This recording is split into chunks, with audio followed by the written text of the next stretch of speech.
So you won a press conference, but you did a lot more. Get that stuff out of here. It's Southwest Bias.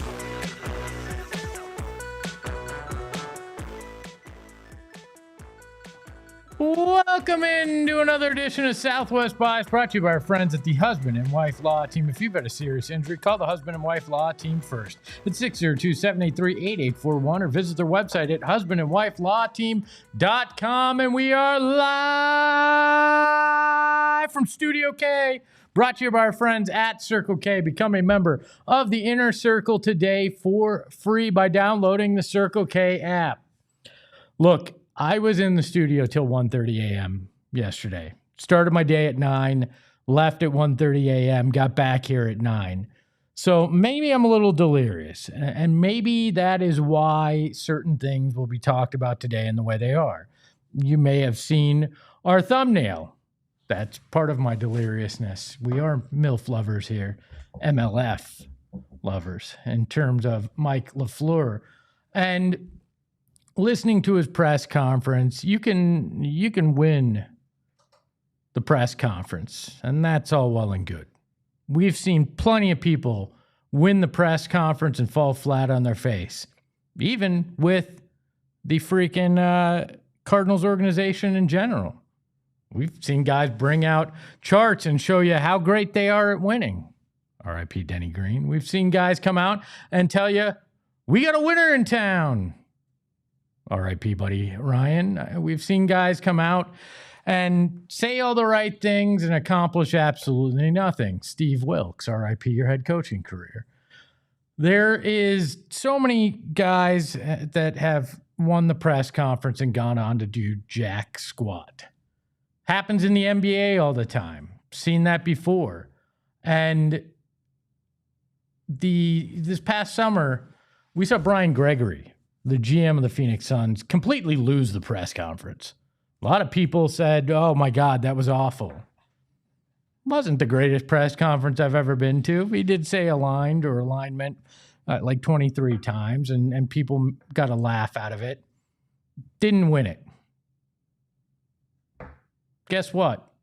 He's getting the last laugh now. But another guy that had his press conference this past summer was Jordan Ott, and had a very level-headed approach to it, very specifically driven, talked about hard work and the approach with it. That is very much what Mike LaFleur's press conference yesterday reminded me of. And this clip in particular that we're going to play that really got me thinking about the connection between the two guys.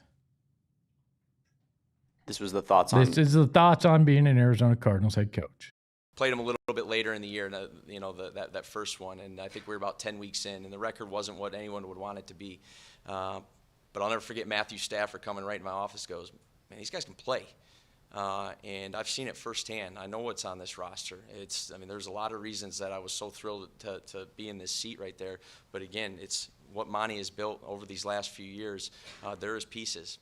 When you look at the fourth quarter of a lot of these games, particularly in the mid part of the season, it was close, tight games, and we got to figure out what those little edges are to get us over, and that's what we intend to do. It's going to be through the work. It's going to be through daily urgency, daily enjoyment, daily improvement, but they're not far off.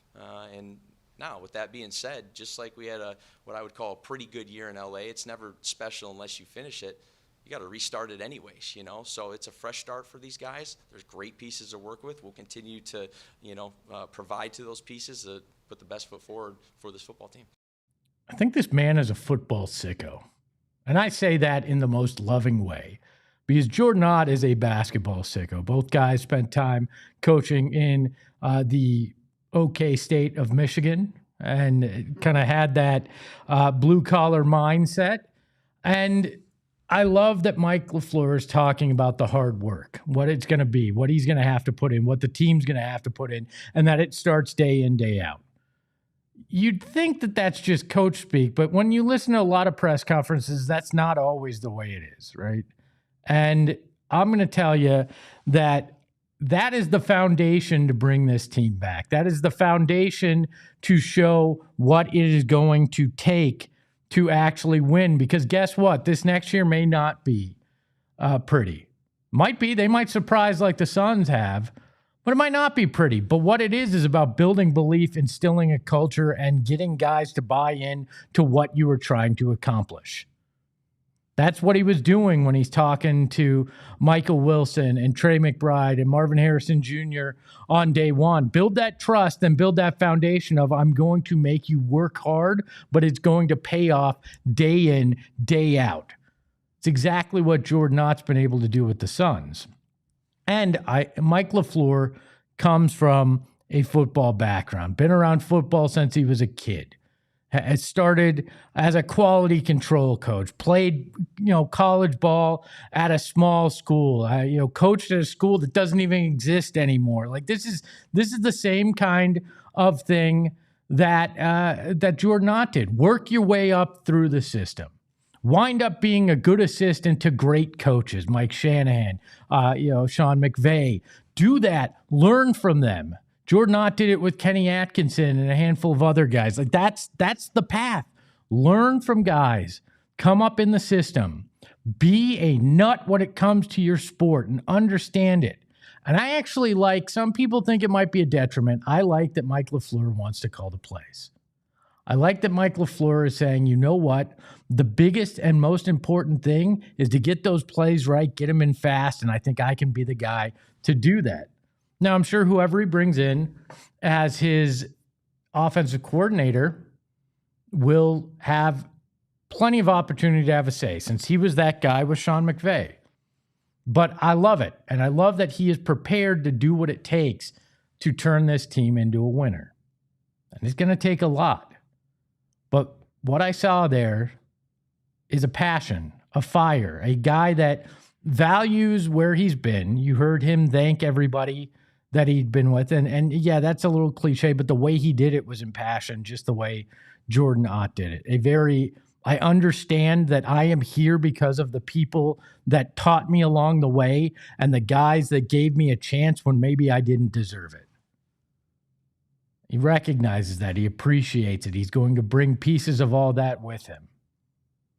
But I did like one other thing in this clip, which was kind of funny. That call, you don't really know what you're going to feel when you end up getting that call. I got a random number, and it said Phoenix, Arizona, and I thought, unfortunately, that it was probably some media. So I didn't answer it. And then I got a text about 20 seconds later, "Hi, it's Michael Bidwell. Could you call me back?" And I said, "Lauren, I think I got to go take this." You got to appreciate a little personality out of a guy, too. Not only does he insult the media in a fun way, like I ain't answering your call if you're calling me, but then he does what I think a lot of Cardinals fans would love to do and not answer Michael Bidwell's call originally. He was screening his phone calls for the owner. Michael Bidwell had to go, "Yo, it's me. It's Mikey B. Can you pick up the phone? Hint, hint, I want to offer you a job." Which, you know what? The Cardinals made Mike LaFleur wait a little while so they go talk to Clint Kubiak. I think it was nice that he could go, "Hey, Michael Bidwell, you can wait 5 minutes because I don't know who this is, and I'm not going to answer." As Buddha the Schizo says, it probably said spam likely. Very well could have. Very well could have. When you look at Mike LaFleur, yeah, he won the press conference, and he said the right things, and he did the right things. But if you look deeper in what he said, I think you can see the foundation of what is going to be a guy that can get this job done. Again, as long as Monty Ossenfort and Michael Bidwell actually give him the tools to do it. No head coach can win alone in the NFL. No head coach, no matter the scheme, no matter the brilliance, and no matter what they bring as a leader, can win by themselves. The 22 guys on the field, his assistant coaches, and whatever the front office and ownership can provide is a huge part of it. He's got the tools. I love what I heard. I think he's got very much similar things to what Jordan Ott brought to the table and how he succeeded with the Phoenix Suns. Question is, where will we go from here? And I hope it's very much like what we've seen with Jordan Ott, where the trajectory is straight up and there's talk of potential coach of the year. But maybe that's just my Southwest bias. We welcome the dog behind the desk. Roo, roo. Damon, dog. Damon, how are you, my friend? Doing all right, Espo. How we doing? Good. How we living? Are you an MLF lover? I am, of course. Of course. I mean, I like the hire. It comes from a tree of coaches that are continually somewhat successful at the NFL level, right? Yeah. I mean, and that's the biggest thing. All these offensive coordinators and offensive coaches that have left, when left McVay, have gone on to have success as a head coach. And one actually took the freaking Bengals to the Super Bowl. So, you gotta keep that in mind.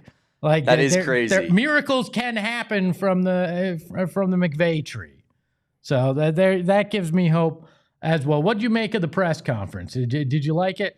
Yeah, I mean, he's a well-spoken guy. I thought it was interesting that his brother showed up to the press conference at a different NFL team's facility. Like, they have pictures of him all over our subscription site of just like, and I'm like, did we get Matt LaFleur as the coach? Oh, no, it's Mike LaFleur. That's right. But yeah, I thought it was a good press conference. He's a well-spoken individual, and he's just that young type of offensive-minded head coach that I think the NFL has moved towards and that almost every single team and organization wants a piece of, right? Well, you heard what he said about why his brother was here, right? He said he was just here for the Phoenix Open, and that's why he showed up to the press conference. Mike giving his brother a little dig, a little jab in the ribs like good brothers do. There, you got to love that. And it wouldn't shock me. They seem like guys that might enjoy a good time at a golf tournament. Yeah, no doubt about it. I think that whole crew, like, wouldn't you want to go to the Waste Management with like Robert Saleh and that entire crew? I mean, it would be electric. How awkward was that, by the way?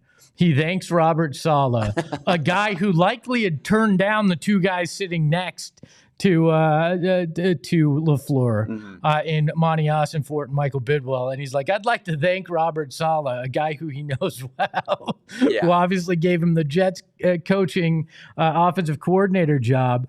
And he's sitting there thanking a guy that turned down the Cardinals. I thought that was funny in its own way. I know it wasn't meant to be necessarily, but it was a little wink at this entire coaching search. Yeah. Any concern from your standpoint that it didn't work out with the Jets, or are you just going to chalk that one up to Zach Wilson, Joe Douglas was drafting like a maniac, and that's just the Jets organization? Do you remember Mike White? We all know that name. Magic Mike White. Because Mike LaFleur actually propped him up like it was Weekend at Bernie's, but a quarterback edition, and found a way to make him relevant in his short stint. He did look decent for the Jets for a minute there. Yeah, I mean, and that was scheming in a lot of ways. So I'm not gonna give him the Jets tax, but I also know, like we talked about on this program, that the Cardinals and Jets share a street with the Browns in NFLville, like they're neighbors. Like, this is not the Cardinals are vastly superior to the Jets. You just hope they're We live in the slums with those teams. We do. We got that. We got that unique housing that we've got going on with the Jets and with the Browns. It's actually they got duplexes. They got triplexes where all three you share a wall in one way or another. That is the Jets, the Browns, and the Cardinals. But I hope LaFleur finds a way to succeed here, and I think he has more in the cupboard here than he had with the Jets for a lot of reasons. When you look at it, you look at Trey McBride, you look at Michael Wilson, you look at Marvin Harrison Jr., you look at the cap space that they're going to be able to probably go get him a running back as well. Now, the quarterback situation, who the hell knows? I mean, supposedly the Jets are flirting with Jacoby Brissett and kicking the tires on trading for him. Everybody thought, maybe they'll get in on K1. They're like, nah, we'll take the older guy that didn't win as many games if you're willing to deal him, because we're the New York Jets and we make bad decisions. Like, that's so we'll find out about the quarterback position. But no, I'm not holding the Jets against him. Yeah, I think that's probably fair, Espo. I mean, it's that's, Jets tax, the Jets offense is always bad. I think that, the fact that, Robert Saleh trusted him with the offense and, he knows what a good offensive coordinator looks like, to me, that's at least indicative that he's a good offensive mind. Mickey in the chat taking a quick stab at you. One of the bias says, blame it on the Jets, U of A alumni owner. Yeah. Worst name in sports, too, Woody Johnson. Woody Johnson doesn't claim us. He doesn't give us any money as an athletic department. He's one of the triumvirate of former Arizona billionaire owners that in sports, and I'm including Sarver in that list as well, Espo, that just doesn't give money to the athletic department at Arizona. And so because of that, I don't claim them. Let's be fair. Those two guys you named didn't give money to the franchises that they ran when they ran them either. So not surprised. Artie Moreno as well being the third one there. Just a bunch of bums. Artie Moreno's wallet is tighter than, I'm not going to go there. But that dude does not pay money for anything. Big welcome to the bias in the chat. Shaft, Mickey, Buddha the Schizo. My wife's in there. Bees, everybody that's in there. Hit the like button, bias. Hit that join button as well if you are so inclined. And by the way, we've got something special coming up later in the week. We're going to reach deep in that voicemail bag, and we're going to do that this week. So if you want to throw that graphic up, Damon, we can show the people how they can get in touch with the program. You can call or text 1-480-535-0425. That's 480-535-0425. Leave a message, send a text, or if you're in Discord, shoot me a message in there in the Die Hard chat, and we will answer your questions later this week on the program. Doesn't even have to be sports. You want to get crazy? Let's get crazy. All right. Coming up after halftime, we've got a very special guest from San Francisco. It's the one and only Johnny Venerable. Right after this. Window Depot. Sure, it has the word window in it, but it is so much more than a window store. I keep telling you, and I swear my wife and I are actually going to do this. We're looking at redoing the guest.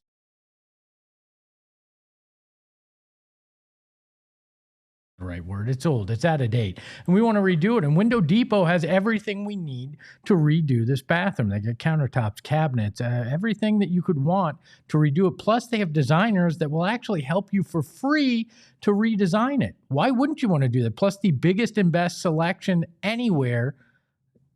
Contractors love it. People like me love it. Why would you not want to go to one of their 7 Arizona locations and find out for yourself? You got to get a project done. They've got everything you need to get it done today. So why not do it now? And if you need a custom order, they'll make sure to do it as well. The Window Depot, it's more than just a window store. Visit windowdepot.com and get started today on that next big project. And got to tell you about our friends at the husband and wife law team. If you've been in a serious accident and you've had injuries or, God forbid, a wrongful death that came from it, you have to have the right lawyers to take care of you. Do your research. You know where it's going to lead you? Right to Mark and Alexis Breyer, the husband and wife law team, because them and the entire crew over there, they specialize in serious injury and wrongful death loss. They actually are a part of 1% of the Arizona bar that are certified in it. Plus, they are prepared to go to trial if necessary, and they're going to make sure that you get as much in your pocket, actually more in your pocket than they get for their bottom line. They care, and they want to make sure that you and your family are taken care of. Plus, you can reach your lawyer at any time, which is a huge deal. So if you've had a serious injury, call the husband and wife law team first at 602-783-8841 or visit their website at the link in our show notes and tell them PHNX sent you. A big thank you to friend of the program, Buddha the Schizo, for playing halftime. You can have your Bad Bunny. I got Buddha in my corner here today. Hope you all enjoyed that here on the YouTube stream. We're welcoming in the man, the myth, the legend from San Francisco, the biggest name on Radio Row that happens to have the headset on right now for All City. It's Johnny Venerable. Johnny, how are you? I'm living well. Beautiful day here in San Fran. We're excited about the many plentiful guests we've had on the show and we'll have on the show over the course of this week on your #1 Arizona Cardinal podcast. Man, how about that for some self-promotion there for Johnny Venerable? What'd you make of the introductory press conference yesterday for Mike LaFleur? I thought it was a grand slam home run. I thought it checked every box necessary. It was everything I hoped it would be. And then you had the aura of his brother, Matt LaFleur. Like you could tell from the opening statement from Michael Bidwell, who's referencing who? Kyle Shanahan and Sean McVay. And then you've got Matt LaFleur, alpha Green Bay Packer head coach, front row. It was like, how can we do our best to disassociate from what this franchise has been known for and start anew? Now, could it be fool's gold? That remains to be seen. I haven't seen Mike LaFleur coach a game yet, but the optics of yesterday, credit where credit's due. I was impressed with how they handled it. I was impressed with the presentation. And, of course, Mike himself checked all the boxes as it relates to why this was the right fit, the preparation, the due diligence that the Cardinals did. I mean, like, regardless of how you thought that coaching search went, and there were dark times, trust me, ask my family back home going through 4 weeks of that back and forth. I do feel like at the end of the day, none of that matters. It's a moot point if they got it right. I mean, Michael Bidwell didn't mention Wi-Fi, so that was a huge win for us all. Yeah, that's a plus. As well. What was the moment that stood out to you? There are a few for me, but I'm wondering if there was something specific that Mike said in that press conference that stood out to you. I think the thing that stood out to me was the 2 periods, and I tweeted this out yesterday. Anytime you're overly complimentary of the Cardinal ownership group, you know that people are going to be cynical and skeptical to that. But for Mike LaFleur to bring up 2 separate instances in which Michael Bidwell stepped in and helped in periods of crisis. Think back to the 2020 season, COVID, bringing in the staff, bringing in their ability to cover, give them shelter in Arizona when they couldn't play in San Francisco because of the guidelines. And then, of course, last year we were at the postseason game, the wildfires in California, which allowed the Rams to then host a playoff game at University of Phoenix Stadium, now State Farm Stadium, against the Minnesota Vikings. That was done because Michael Bidwell stepped in and stepped up. For him to bring up those 2 instances, I thought was, a coup for him. Who knows, Espo, like maybe Mike LaFleur doesn't have that, response to Michael Bidwell had they not done those things, and he's able to lean into more of the negativity typically that surrounds this franchise. I don't think enough people are talking about that because it could very well be the defining factor of the relationship. It's all about first impressions. You know that. And Michael Bidwell obviously made a hell of a good first impression with Mike LaFleur. So our friend, one of the bias in the chat, Shaft, that you know well, talking about how Mike comes from a football family and is kind of a football nerd, if you will. I talked about it in the monologue about how he reminds me a little of Jordan Ott in that way, kind of a football sicko, if you will. How important is that to you and in building what they're trying to build? Everybody we've talked to since we got here, insiders, ex-players, right, people in the know, the common denominator to work on Sean McVay's staff is exactly that. You have to be a sicko. You have to be a junkie, especially offensively. It's a very elite class. The people who have been offensive coordinators for Sean McVay, let's just run through them. Oh, Mike's brother, Matt, very successful head coach, just got an extension with the Green Bay Packers. Kevin O'Connell, uber successful head coach for the Minnesota Vikings. And, of course, last year's darling of the coaching cycle, Liam Cohen, won 13 games with the Jacksonville Jaguars. I mean, like, if you're Michael Bidwell and Monty Austinford, this is the quickest path back to relevancy. Like, I think that you listened to him speak yesterday, by fault or not, he sounds like Sean McVay, right? Whereas, like, when you brought in Cliff Kingsbury, you were chasing a fad. You were chasing a trend, right? You pivoted off Steve Wilkes and you said, I'm going to get a young hotshot play caller, and we really can't play in this sandbox, so we're going to buy low on Cliff. And it worked out for a little bit, but it ended up having a short shelf life. This is what you should have done to begin with. This is going to the pipeline that has proven to work. This is not, hey, I'm going off the beaten path and I'm going to try to get this guy at the collegiate level, or I'm going to get a bravado leader of men who just happens to be a defensive head coach. Like if you're Monty Austinford, you know this is the last shot I'm going to get. And if I blow this, I'll never be a GM and executive again. This is the safest path back. It's why, frankly, you and I and everybody else on our channel thought this is the way to go. And kudos for the Cardinals, frankly, for recognizing that and making sure they got this done. Now, a lot's going to be made. Can they get a quality defensive coordinator? Who's going to come in and be his default OC, even though Mike's calling plays?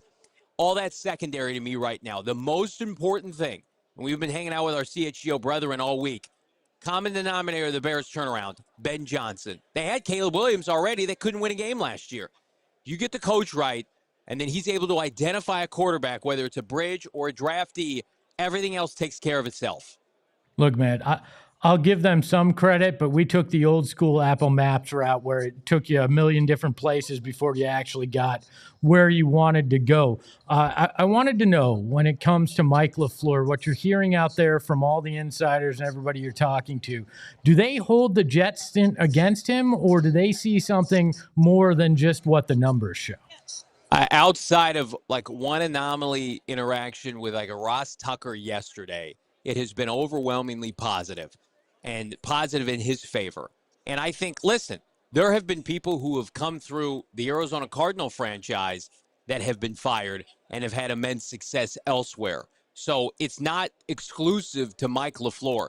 And I think you also have to look at, Espo, the tenure he had there, the good things that he was able to do, and subsequently how terrible the franchise has been, specifically offensively, since he left. So much so that media members and fans alike are nostalgic for his play calling. So I think the further we get away from his Jets tenure, the more people come to appreciate it. And you know this, like, you go through adversity in your life. Those are growing moments that make you who you are, right? And you look at somebody like Chris Shula, who's the defensive coordinator for the Rams, a big proponent of why I wasn't sold on him. He's never been away from Sean McVay. He's had the Sean McVay pacifier for like 10 years. Go and be a DC somewhere else. Take on a bad team. Let's see how you do. Can you turn the culture around? I think Mike LaFleur, not only his time with the Jets, but the Browns, the Falcons, he's had an acumen and tutelage from some of the best coaches in the NFL, and he's seen it done right and wrong. And I think that's the kind of person you need to lead this franchise. This is not an opportunity where he's going to be born on third base and have immediate success. We made that argument throughout the course of the tenure of the coaching search. This is not the Steelers. This is not the Ravens. I wanted somebody who has lived and seen adversity. This is the right hire, in my opinion. Let's talk about the tiny elephant that wasn't in the room yesterday. Kyler Murray, is that actually, are we going to get a resolution here in the not too distant future? Is his time done here? Or do you think Mike LaFleur thinks that he can bring out the paddles and rejuvenate his football career? It's done. 100% it's done. We've been reporting it on our show, and there are people who thankfully now are coming around to the idea. And I want to separate two schools of thought. I would keep Kyler Murray, as would Bo, as would most of PHNX Cardinals. However, it's not the area they're going to go. It's not the route they're going to take. Monty Ossenford was done with him at midseason, whether it was a soft benching or a falling out, whatever you want to call it. They have hoarded him on the shelf to be able to attempt to deal him this offseason, or frankly, cut and release him and not have to pay him roughly $27 million guaranteed in 2027. I think fans need to begin to prepare themselves with the idea that he could just be straight released. I hope that's not the case. If Monty Ossenford is worth his salt as a general manager, and there are a breadth of teams, double digits, frankly, that need a quarterback for next season, I think you should be able to get a pick. But we had Albert Breer on our show yesterday of Sports Illustrated. He thinks it's going to be difficult. Now, I expect the Cardinals to eat some of that contract, maybe to buy a draft pick. And he's still under 30 years old, so it's not apples to oranges like with Russell Wilson. But there's 0% chance he's on the roster. Everybody we speak with behind the scenes and on camera have echoed that. So, again, any posturing that you see from people writing up that he could be back is just trying to give the Cardinals some leverage as it relates to a trade talk. So, I mean, the biggest thing is going to be we're going to have a 24 to 48-hour kind of mourning period when he's gone. Then you're going to turn around and be like, who the F is starting for this team in 2026? Two final questions. Did you see the report that apparently the Jets are interested in Jacoby Brissett? Gotta love the Jets. You love that. I would 100% do it, especially if you could get a competent draft pick. There's been a name that's been associated with the Cardinals and Mike LaFleur since we got here. Jimmy Garoppolo, who believe is set to be a free agent. He's older. He's 34 years old. I think Jacoby Brissett is better than Jimmy Garoppolo. But, like, if Jimmy's Mike's guy, and then they're like, okay, we're going to take Jimmy and we're going to get a draft pick, who am I to argue with that? And if Jacoby Brissett has value enough to go to the Jets with Frank Wright, who coached him in Indianapolis, and you can get, like, a fourth-round pick for Jacoby Brissett, who threw 20-plus touchdowns last year, I would do it. So, but the issue is you start subtracting all these quarterbacks that have shown to be competent or above competent and you turn around, it's like, we don't got anything. I think that's where you really have to lean on the head coach you just hired. Johnny, last question. Would you wear an MLF lover shirt? Say that one more time. Would you wear an MLF lover shirt? Would I? Maybe not in public, definitely in private. We have to get that okay with Mike at the combine. I secretly think he would be down, but I'm going to tell you, I had to do a double take when I saw the thumbnail for Southwest Bias today and how hard we leaned into that. But yeah, short answer, yes, I would.